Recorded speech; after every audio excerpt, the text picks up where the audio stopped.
All right, I'm going to look at my Lion King, Pocahontas, and Tiny Toons cards in closer detail, since I found F8 Timon and F9 Shenzi, Bonzi, and Ed. I had to order them online, but it's not the first time I've had to do that. And here, Timon was played by Nathan Lane, largely a Broadway actor. So I describe his work, but he was in Joe versus Volcano. He was one of the Islanders, and he was a Broadway actor, but he did some movies. He was in Mouse Hunt and The Producers. Yeah, he was definitely a joker and a kind of a smart aleck. And there, I think this is the original, very original one I found after going to Oktoberfest in Portland. I went to Lloyd's Center and got a pack. I believe it was Lloyd's Center, and got a pack of these, and kind of intrigued when I found this one. I think this is maybe the second neatest one. F9 Shenzi, Bonzi, and Ed. And I think I actually got repeats of these. Got two of them.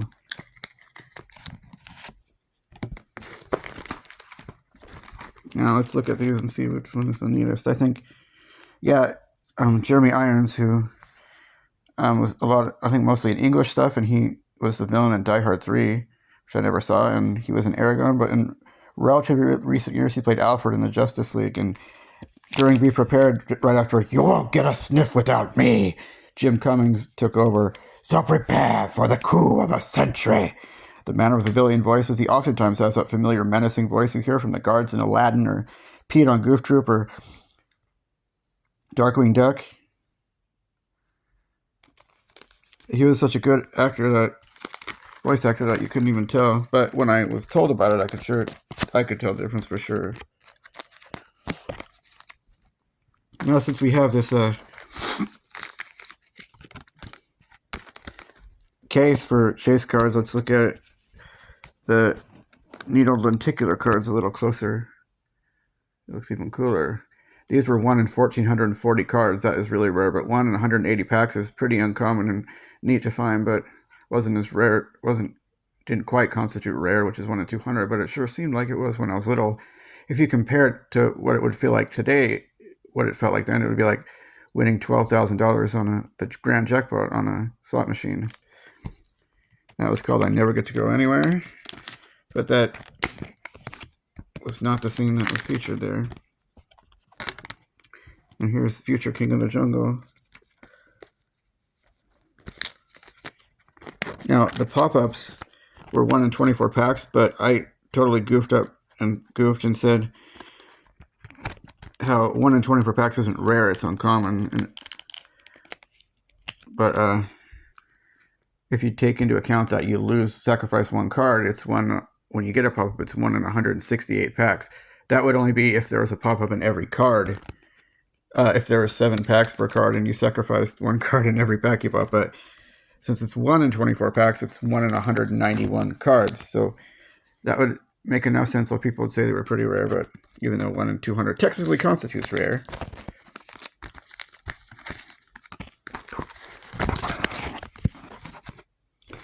Now let's take, in ranking them, I think the least favorite one is Zazu, F6. One of my kids that was in my class in 3rd grade, name was Logan something. He was like the one friend I mentioned that wasn't a big taunter, and he's like, I have the bird foil card, which I bought several years later at a card shop, but I think F7 is the prettiest one.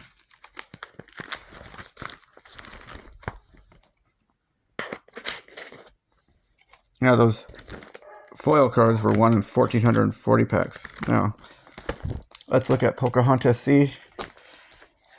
I actually brought up these standout cards. I got the beloved free-spirited Princess Pocahontas there. These were 1 in every pack, so they were novelties, but not chase cards. And there's Mr. John Smith. You know, several years later, when I found out what George Clooney looked like and what he sounded like, I always thought George Clooney and Mel Gibson sounded alike, and I wasn't the only one. Somebody actually saw the movie later and guessed it was George Clooney. There's Governor Radcliffe.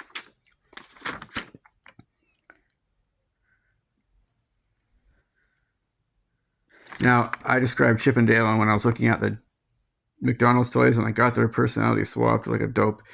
Dale, I think, was the nicer one, the more laid-back one, maybe the more irresponsible one, and Chip was the more level-headed, uptight one. And Chip, was physically modeled after Indiana Jones, and Dale was physically modeled after Magnum PI. And I was wrong. I think I was wrong. I believe I did originally get Miko number 78 when I collected. And I remember going to a museum in Bellingham or so after we'd been on a long road trip to Canada in 1995, and just like my knowledge just contradicted myself for a minute when I saw a drawing of a Native American and at one of those historical museums, and I'm like, hey, this is where Pocahontas was, right? That's Pocahontas, right? That drawing right there. Mom's like, yeah, the real one. She might have been just joking with me, but I, for a minute, thought that the Virginia company, the Susan Constant, came to the Washington coast, although I knew they came to the east coast of Virginia. I don't know what was wrong with me.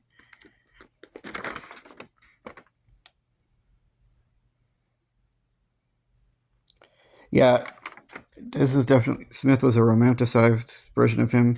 The real John Smith had a thick beard, and he was, rather bulky fella, but he was not a very pleasant fellow. He was kind of a tyrant. He was a tyrant.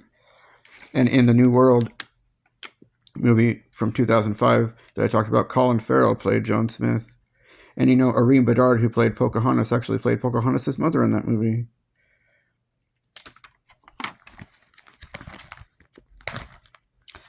Let's look at Grandmother Willow's words of wisdom. Let the spirit of the earth guide you. Child, you must turn away from your path. Listen with your heart, you will understand. You found your path, now follow it. She was played by Linda Hunn. One thing's known about, she's kind of distinctive looking. She has those round glasses, and she's really short in stature. And it seems like she was in NCIS, and she did a voice in The Incredibles.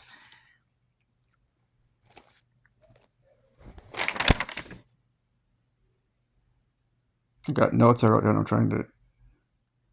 Oh yeah, it seemed like they were running out of ideas when they made Pocahontas, but they were actually intending to release that before they released The Lion King.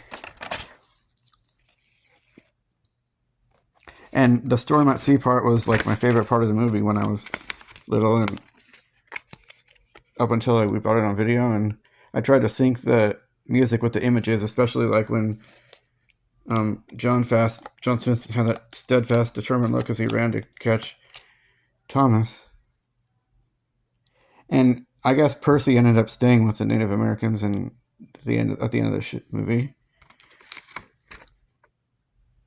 And Judy Kuhn, Kuhn, was the singing voice of Pocahontas, and Jim Cummings was the singing voice of Powhatan.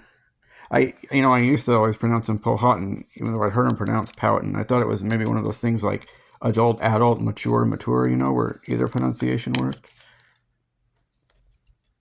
And Frank Welker, the other man of a billion voices, who did the original voice of Shaggy and the voice of the Cave of Wonders, and Abu did the voice of Flit. And originally, sadly, we lost John Candy in March of '94.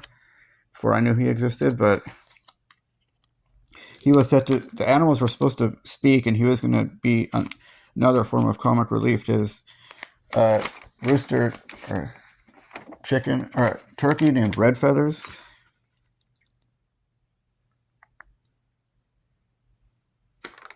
And David Ogden Stiers, I guess is how you pronounce that actor, who did the voice who played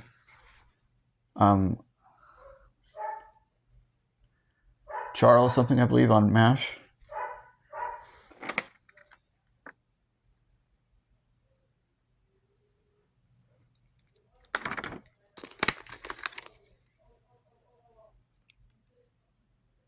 And Russell Means was the voice of Chief Powhatan. I don't know much about what he did.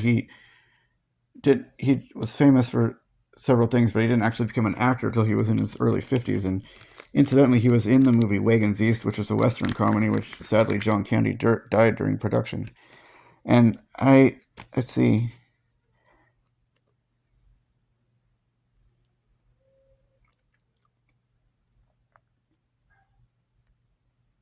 Also, Wiggins was clearly some comic relief as the giddy, fanciful manservant.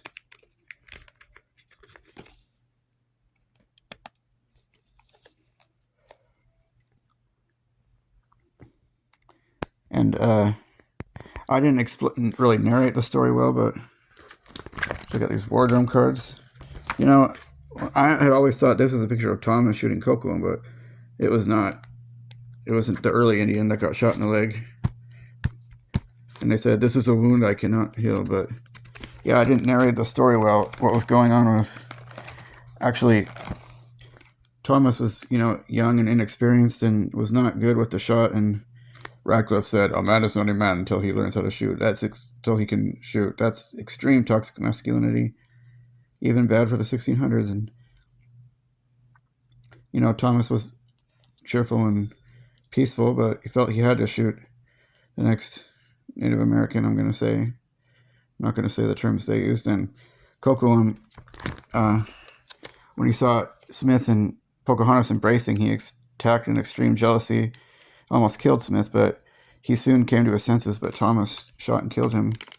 That was really a bummer scene. But Coco was pretty too serious and sullen, I think, for Pocahontas to take his hand in marriage. But Smith was blamed and captured, but another curious thing is it doesn't seem like they ever cleared Smith's name, that Smith didn't actually kill Cocoam. And as you can see at the end of the movie, everybody stood up and tied Ratcliffe up, and he said, I'll have your heads for this.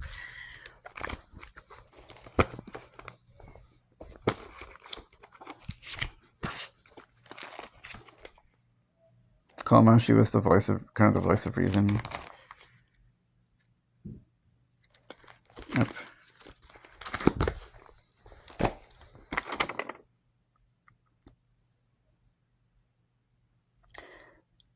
Now, yeah, I didn't know about the story about how things really happened with Pocahontas and John Smith. Why don't I just complete the folding up process here? So when I saw the movie, I was pretty disappointed that Pocahontas didn't go to England and live with Smith. But I knew that 2 years later, I heard that of how Pocahontas came to England, and it seemed like I got the idea that she married Smith, but of course she married John Rolfe, and Mel Gibson's brother. And Smith, they saw each other again, and he was a character in the Return to a New World too. And interestingly, he was played by Mel Gibson's brother, Donald Gibson. Now, I'll take a closer look at these Tiny Toons character cards because I didn't do them justice. Mr. Bunny. Never underestimate the little guy to have as much fun. Yeah, he was the leader, so he was kind of like a Boy Scout, but definitely with some attitude. I think most of the Tiny Toon characters were pretty brash. There could be all types of sports, especially those that require speed. He was pretty mischievous when it was when with a character that was asking for it. Him and Babs were 14 years old. They were close to the same age as the other Looney Tune characters, but he seemed pretty together and grown up for 14. Maybe Babs too, but I mean, Buster and Babs seemed like they drove cars, but Babs was also, a drama queen. She was the impersonator. That was her niche. And the show must go on. Goal night to get out of Elmer Fudd's class. Best friend, Buster Bunny. Interests, starring roles, and making people believe for impressions. Favorite expression, get a life. Buster and Babs were pretty, I don't know how to say this without seeming weird, but they were good-looking rabbits. Maybe equally both in their own way. And then here's Sweetie, who was like Tweety, but obviously made into a little girl canary. I like the pink and blue contrast there. She was a pretty cute bunny. She had a lot of attitude to it. I think goal knife, to be the early bird who gets the worm. Weakness, oversleeping. Yeah, I can relate to that. Favorite activity, singing a show tune. Favorite food, worms. People people behind her back say, she's sweet enough to cause cavities. Oh, so maybe I was contradicting myself. See, even if you look at him, it's like Elon Musk is Montana Max grown up. He was actually played by Danny Cooksey, who was in like Different Strokes or something. And he played the troublemaker friend in Terminator 2 Judgment Day. And Tress MacNeille, she's kind of a woman of a million voices too. She did Seymour Skinner and Seymour Skinner's mother. And Gadget, she's done a lot of voices. So much that when my brother said, I think that's Tress MacNeille, I'm like, okay, that's not really saying anything. She does a voice and everything. Shirley the Loon, she's so funny. She's like a funky new age girl with the ultimate Valley Girl attitude. The interest crystals, tarot cards, and ESP. Favorite expression, deja vu to the max. Most interesting trait, her aura, which changes color with her moods. Motto, told you so. Most likely adult occupation, weather forecaster, Beverly Hills shrink, or a good novelty act at parties. And Fifi, you might remember that voice. I think Cass Susie was the name. Also the voice of Sneezer and Phil and Lil on Rugrats, another familiar voice. Obviously a downsized version of and female version of Pepe Le Pew. Goal in life, to be CEO of Time Warmer and date regularly. I remember in How I Spent My Vacation, she was sweet on this movie star, Johnny Le Pew, who had Raphael's voice. Sounded just like Raphael, Rob Paulson, but he turned out to be egotistical and not that nice, and wouldn't give her the time of day because she wasn't attractive enough, apparently. Strength, her odor. Her weakness, her odor, especially when triggered by her love du jour. Voted by her classmates, most aromatic. Favorite activity, looking for Mr. Right. And she gave him his comeuppance later in the movie. Like, she threw him out of the movie theater where they were watching Skunkinophobia. Dizzy Devil! Dizzy, that was Maurice LaMarche. I used to think it would be Charlie Adder like Buster Bunny because it kind of sounded like. Favorite expression, party! Best friend, Montana Max. Worst enemies, Buster and Babs Bunny. Voted by his classmates, least likely to succeed. Part-time job, garbage disposal at the Acme University kitchen.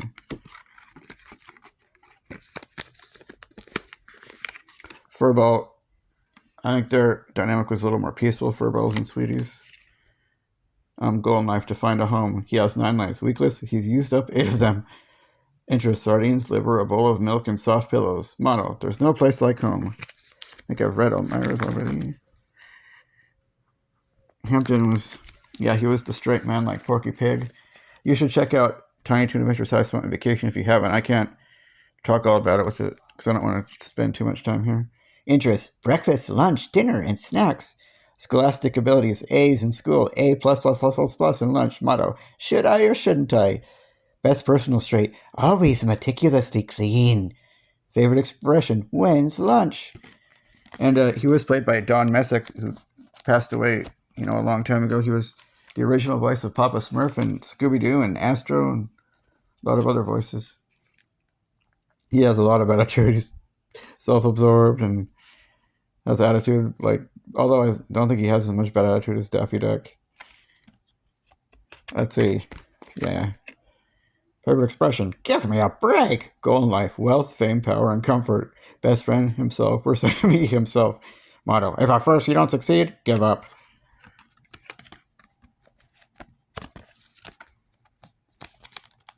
take a look at Bookworm here. Favorite expression, I've got it. Worst nightmare, being the word that the early bird gets. Favorite activity, calculating the speed of light. Worst enemy, sweetie. Motto, you think, therefore you are. Now, Go-Go Dodo. He was actually a downsized version of a Looney Tunes character called Yo-Yo Dodo. Yo-Yo Dodo. Favorite expression, fun flies when you're having fun. Voted by classmates. Mr. Personalities. Favorite activity, blowing the minds of everyone at Acme University. Best friend, the fire hydrant at the end of Clampus Street in every way. I guess that's what goes to Go-Go Wackyland. Motto, it's been surreal. Now there's Little Beeper. Yeah, again, their dynamic isn't so hostile. Little Beeper and Calamity Coyote, I don't think. Goal in life to run the first 5-second quarter mile. Yeah, that would mean 20 miles. 20 seconds in a mile, that would be 180 miles per hour. Weakness is vanity. He can't pass a mirror without admiring himself. Favorite activity, training for the Acme Acres Olympics. Favorite meal, 7 courses of Acme birdseed.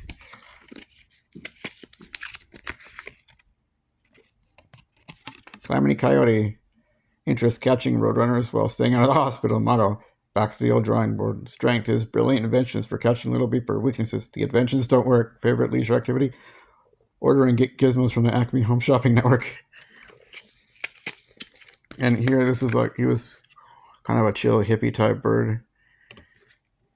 Not the smartest bird. Not a real goal in life to avoid cartoon extinction. Favorite expression, oh gee whiz, you're just pulling my tail feathers. Weakness, he's painfully bashful. Other weakness, he's often dazed and confused. Strength, he's a very lovable buzzard. I think he was a downsized version of, what was his name? Beaky Buzzard from Looney Tunes, and Sneezer was a downsized version of a brown mouse called Sniffles. You see Sniffles have a cameo in Space Jam where he's like, I love basketball, and talking a lot, but he ends up getting squished by the basketball. Let's see what he says. To stop sneezing is his goal in life. Favorite expression, I'm allergic, bless me. Most likely adult occupation, Beverly Hills allergist. Behind his back, people say, cute kid, but he sure asks a lot of questions.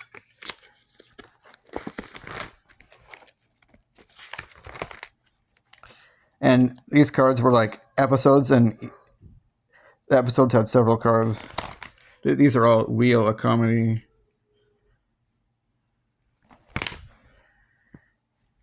And this was Her Wacky Highness, where she goes to Wacky Land.